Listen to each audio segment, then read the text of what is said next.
Hello, guys. I hope you can hear and see me well, and also my slides. Yes. So, my name is Yura. I'm a software engineer at Percona, and today I am going to talk about Percona Server. And a little disclaimer, it's not kind of usual talk.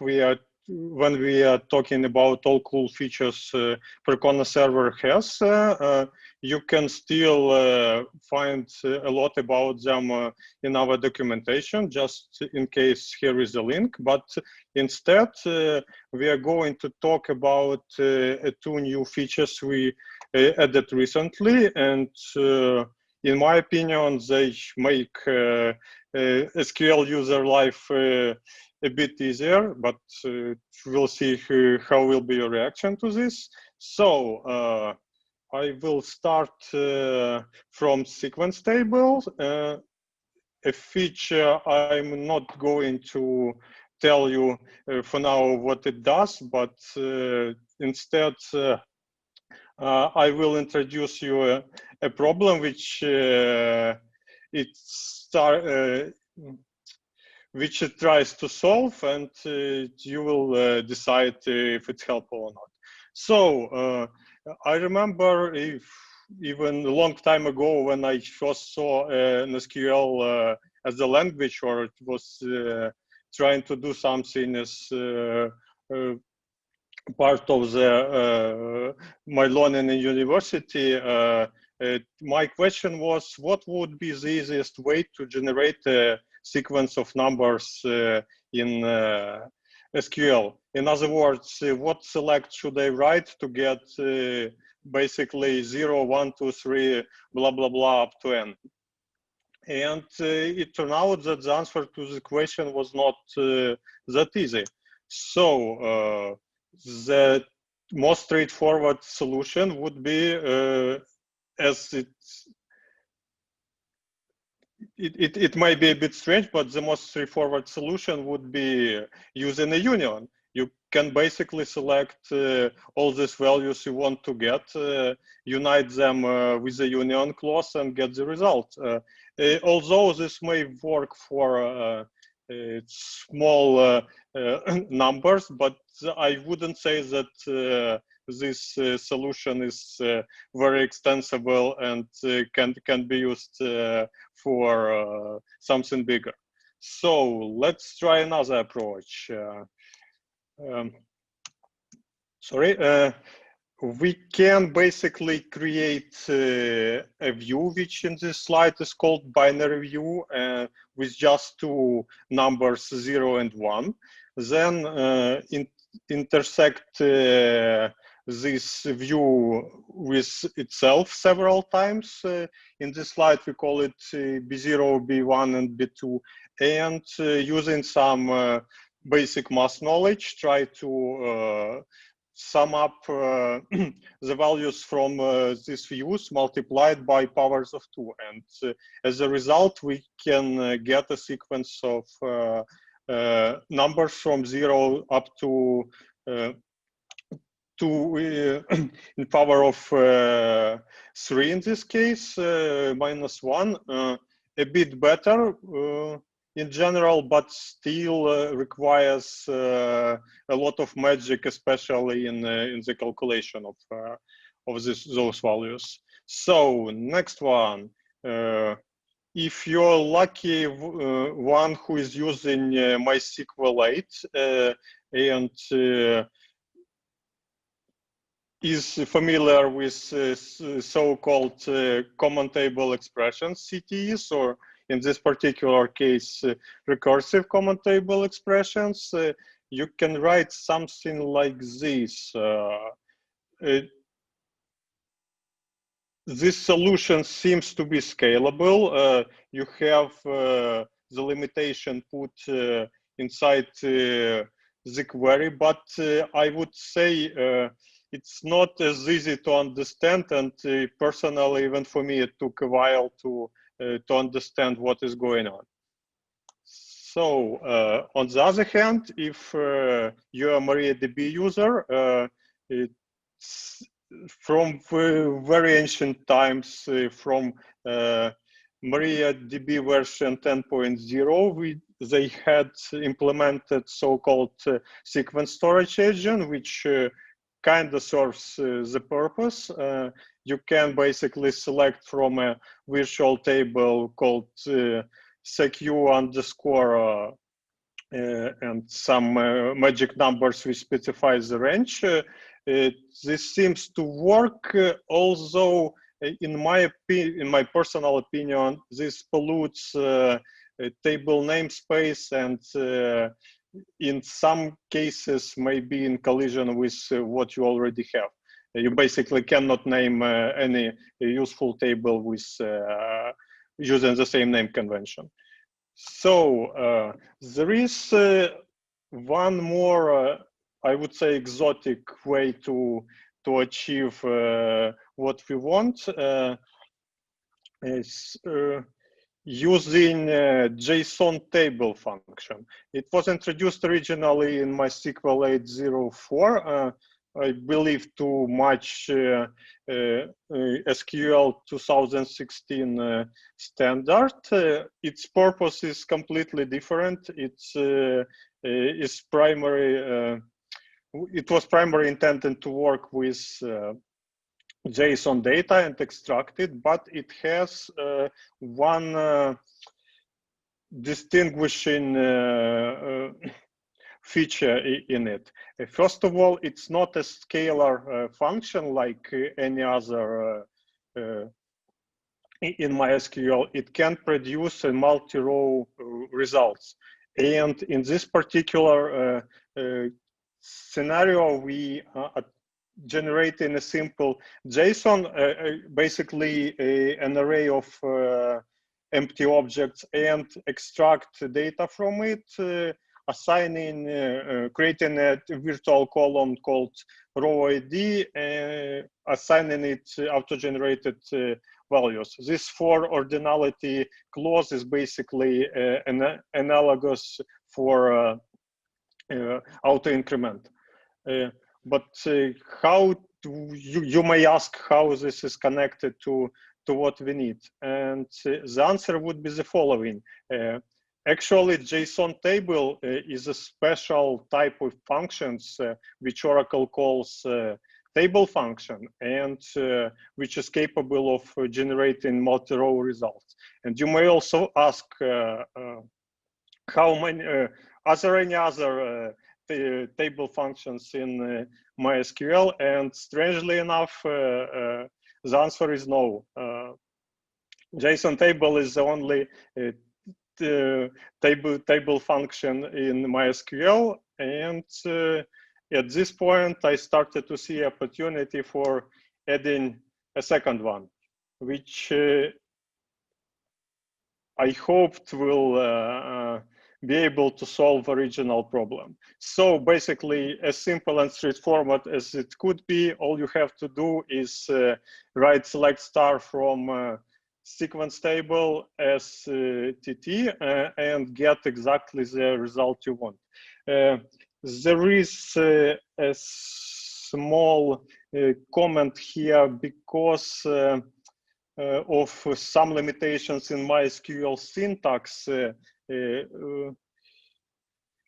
JSON table and sequence table are considered so-called derived tables, and they require adding an alias to them. This STT, as you can see, is not optional, but it's not that big a disadvantage.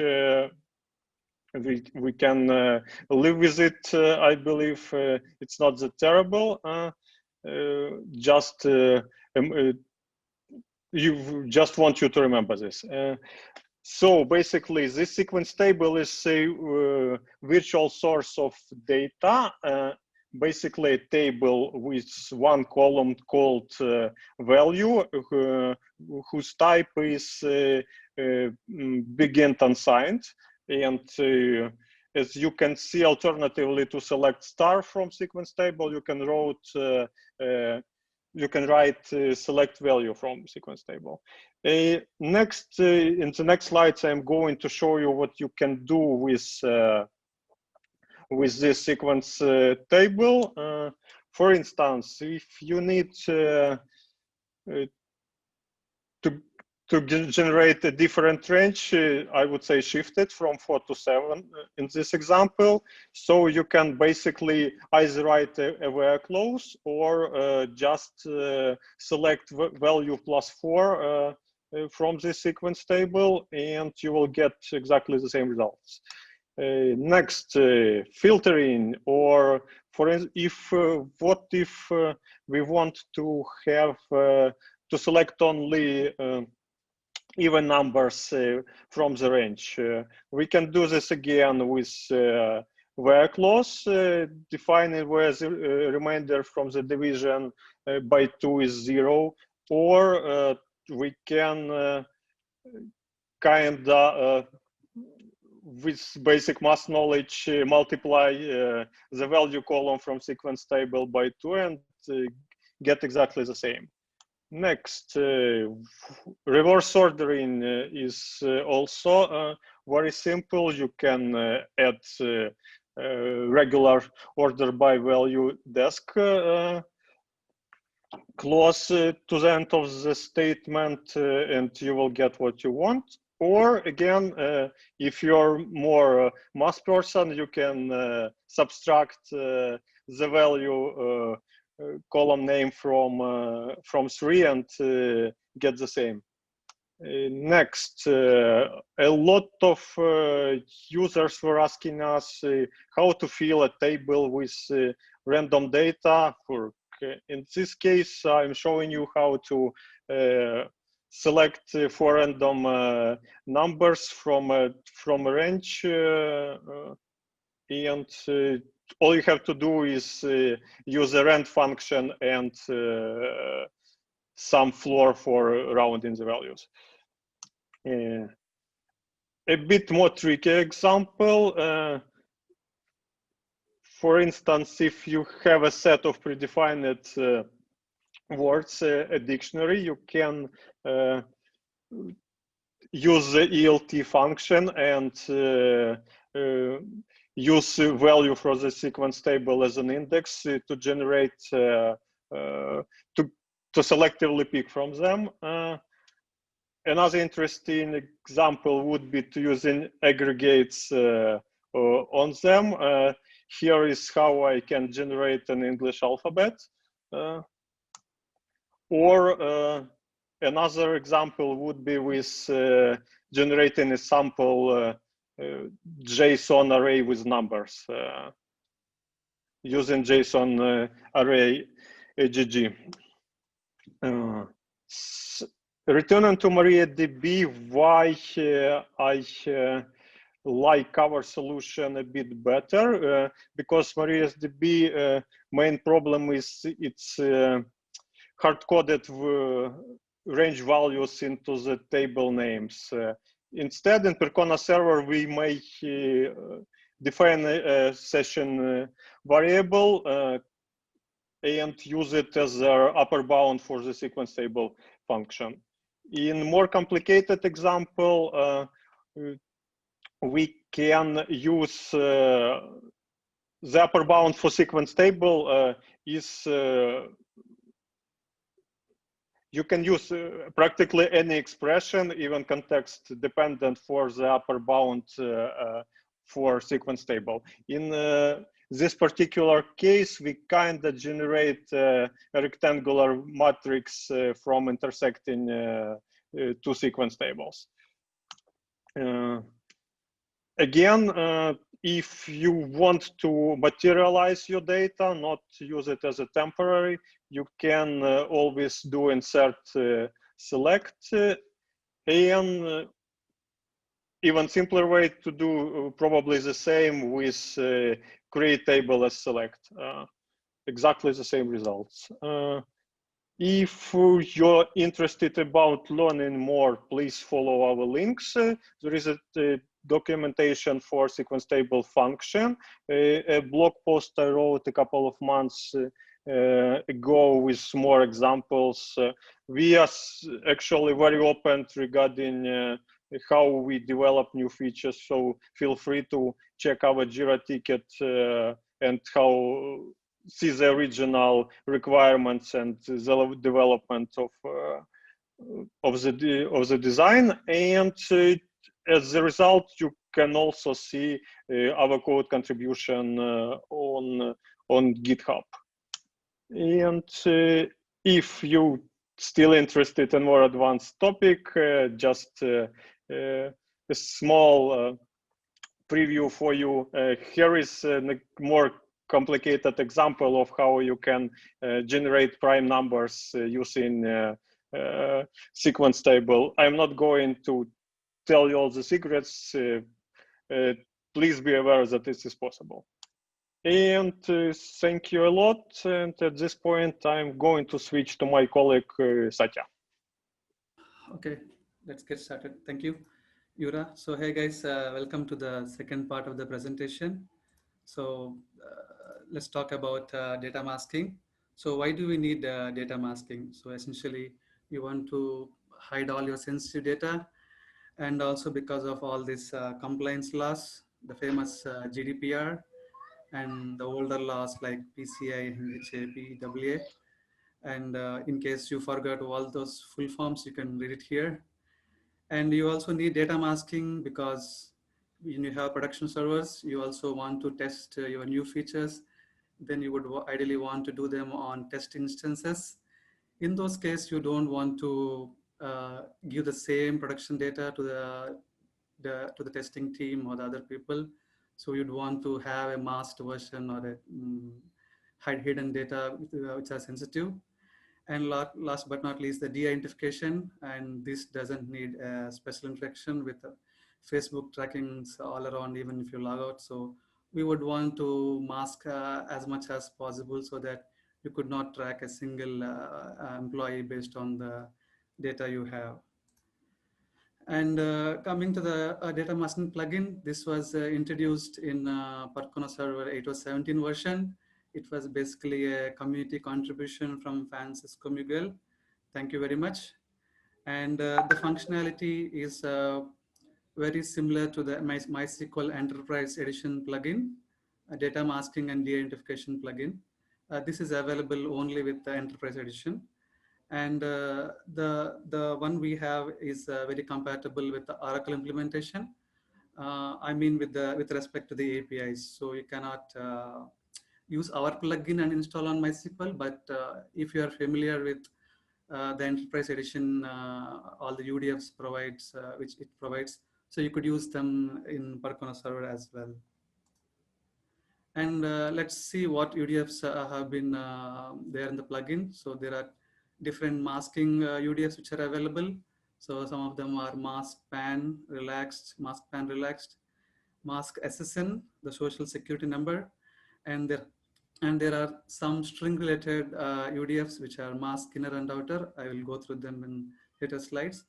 And you can go through the entire list in the Oracle documentation, and you will find all of them are implemented in the data masking plugin. So it's exactly same as Enterprise Edition's feature list. So let's try just based on what we know. So let's try mask SSN with select command. And as you can see that it says no database selected. So I was like, okay, let's try a database. Let's change to database and try again. And then again, you get an error. So what happened? So the reason why we got this error is because I forgot to install the plugin. So it's simple as to get the feature. This is available in Percona Server plugins. So all you have to do is install plugin data masking plugin SO name, and then you can verify with the information schema query with this plugin name query, and you will see that the plugin is active, plugin status.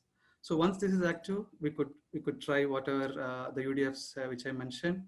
So here is the UDF. Let's see how the masking works. So you could say mask pan and give the 16-digit or 15-digit number. You could see that it masks everything and except the last 4 digits. In case you use a relaxed version, you would see that the first 5 digits and the last 4 digits are not masked, and the rest else is masked. And coming to the SSN, you could say select mask SSN and give a SSN ID and SSN number. So that will mask everything except the last 4 digits, similar to the PAN functionality. And coming to the mask inner, these are more about if you want to mask in a custom way with the strings, if you want to mask the strings in a custom way. So the first, you would provide a string which you want to mask, and the first digit tells that how many characters you don't want to mask. And the second number says from the end how many characters you do not want to mask. So in the first example, as you can see, since I wrote 2, so the 2 characters from the beginning A and B are not masked, and 1 from the end is not masked, and the rest everything is masked. And when I interchange the numbers, it's like 1 character from the beginning and 2 characters from the end. And the outer is similar to the inner. The semantics are a bit different. Here, the number indicates how many characters we want to mask. So if you say 2, it would mask the first 2 characters from the beginning, and 1 would indicate the number of characters to mask from the end. And there is one more feature within the masking plugin called Dictionaries. So why would we need dictionaries? Sometimes you could generate random data. Like if you want to generate a name, you could say rand and give some list of characters, and that would give random strings. But for a production, or if you want to do a test with real names, it doesn't really work that way. So you would want to have a maybe random names, but not random alpha characters, so that it looks like production data, but in fact, it's reality, it's not.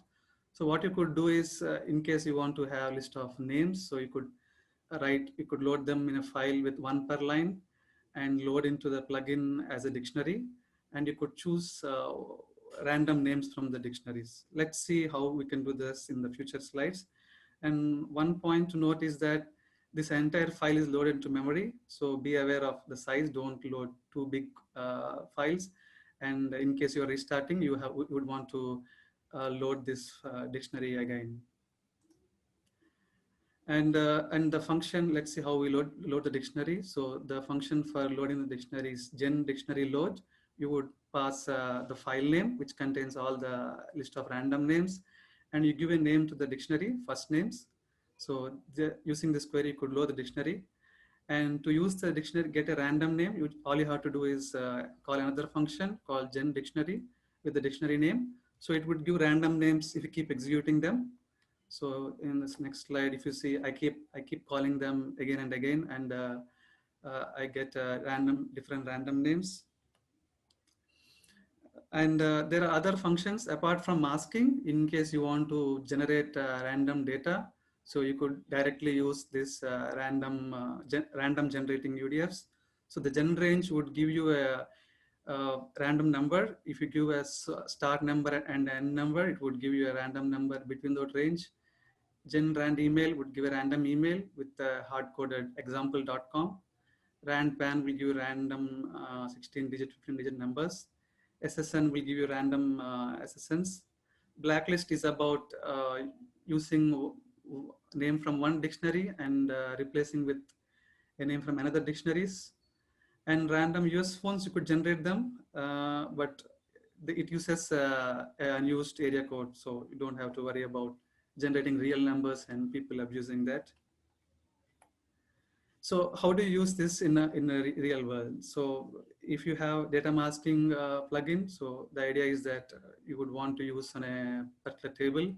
So if you have a table with all sensitive data, the idea is to create a view on this table with using the data masking functions.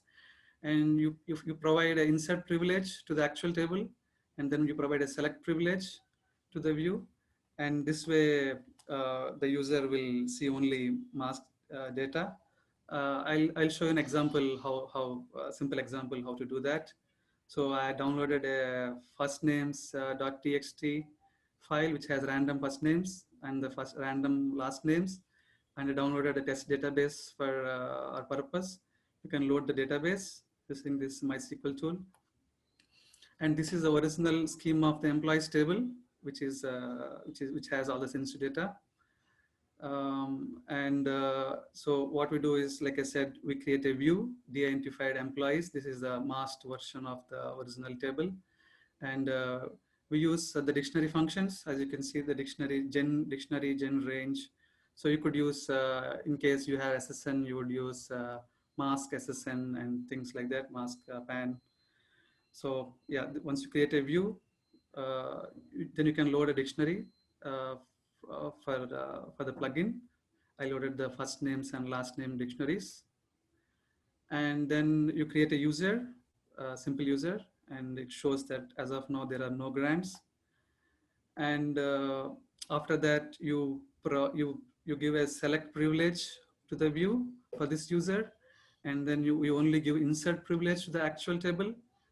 After that, if you see that these are the final grants that the user has. And let's see what, if the user does select star from employees, you would say that you don't have enough privilege. You can't do a select on this table, but he can do the inserts. So if you see that I was able to do the insert with some data, and if I'm trying to select back from the de-identified employees, I can still read the data, but all this is like, every time you execute, you would get masked versions of the data. And as you can see that, and at the bottom, I'm trying to get the data again from the original table. You can't get it. And coming to the performance, so let's see what all other approaches are available before we talk about the plugin. So one way is that, like, people were doing it on the application layer itself on the client programs. And other ways that we could use custom UDFs without the plugin. That is still possible, which is almost the equivalent to the data masking plugin. And the third way is that you mask them and again make a copy of all the tables into the database. This is one way.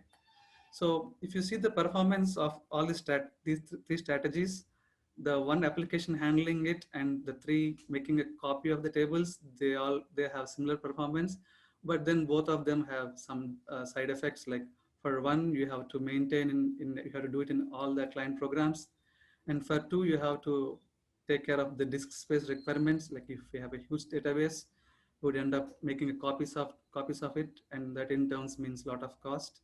So that second option, which we talked about, having UDFs, is realistic. Like if you want to have masking only one field or few fields, you could just use the plugin UDFs or the user written UDFs.